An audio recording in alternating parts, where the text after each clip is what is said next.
We were all seated around the table. It was such an honour to be included on that day and to be sitting near him. The conversation was lively and so interesting. Every word that fell from his lips was like a window opening on a new world.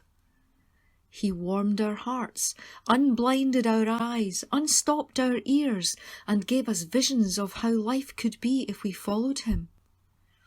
Of course, the food was good also, and the wine, and we enjoyed the warmth of the day, the scent of the fruits on the table.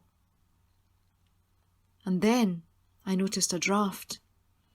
As I opened door, the noises from the street outside became louder. Children playing, dogs barking, I heard a donkey braying, and I noticed the change in atmosphere around the table. At first there was silence, then a murmur of disapproval. I could see a woman approaching. Who was she? And why was she here? She wasn't one of the serving women. She carried no platter of food. Her hair was long and unbound. Shameful in this public place and in front of strange men. The disquiet around me was growing, mutters of displeasure and condemnation. She was approaching Jesus. How dare she? Then I noticed that she was carrying an alabaster perfume bottle. It had a long, slender neck, and I could see that the top was sealed. As she approached Jesus, I heard the snap as the seal was broken. A wonderful fragrance filled the air. The perfume was nard, priceless nard, its earthy, musky scent filling the room and overwhelming even the spices of the food in front of us. By now the silence was complete. The woman upended the bottle and poured the entire contents over Jesus' head.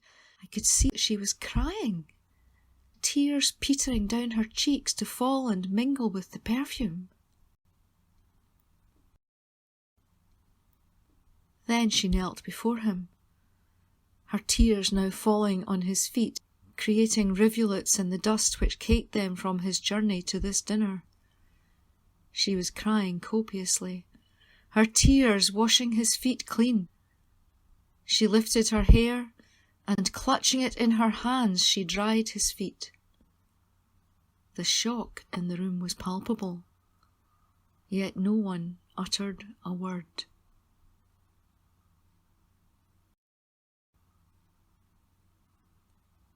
And then someone, one of the disciples I think, said fiercely, "Why this waste? This perfume could have been sold at a high price and the money given to the poor." Everyone waited to hear how Jesus would respond.